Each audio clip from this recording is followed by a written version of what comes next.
Alors Guillaume parle de cet objectif de maintenir un déficit à 5% pour l'année prochaine. Moi j'ai envie de vous parler de 2027 qui est notre objectif, l'objectif en tout cas du gouvernement français pour un retour à 3% de déficit.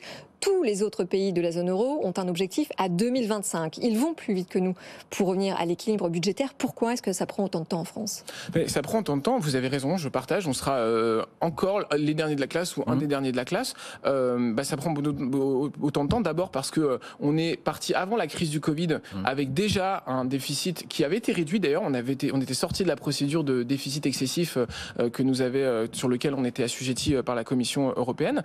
Mais pour autant, on n'était pas revenu à un équilibre total des comptes publics. Et on avait un poids de dette qui était de l'ordre de 80%, 90%. Donc déjà, on est parti avec effectivement un taux de dette qui existait, contrairement notamment à l'Allemagne.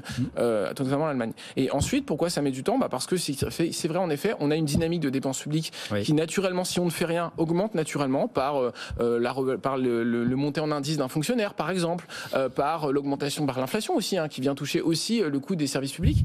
Donc voilà, donc là-dessus, la question c'est qu'est-ce qu'on est capable de faire comme moindre augmentation. Mais là, l'inflation, elle touche tout le monde en Europe. C'est vrai, mais peut-être que voilà, c'est une question d'équilibre, c'est une question de discussion avec les ministères. Et justement, il faut savoir ce qu'on veut. C'est-à-dire que nous, on a toutes les formations politiques qui nous proposent des dépenses supplémentaires, et nous sommes les seuls à dire attention, il faut rester dans cette trajectoire. Ça veut dire que ça renvoie peut-être les mesures plus douloureuses, sans parler d'austérité, aux années 2024-2025. Voilà, peut-être de 2023, finalement, c'est la dernière année non douloureuse pour les Français. Ou alors, c'est pour ça qu'il faut faire les réformes de structure. Voilà. J'y viens parce que ça, c'est important. Soit vous baissez de façon importante les dépenses publiques, je ne suis pas sûr que le pays soit prêt, et vous trouverez toujours quelqu'un pour vous expliquer que c'est pas le bon moment, de façon massive, j'entends bien.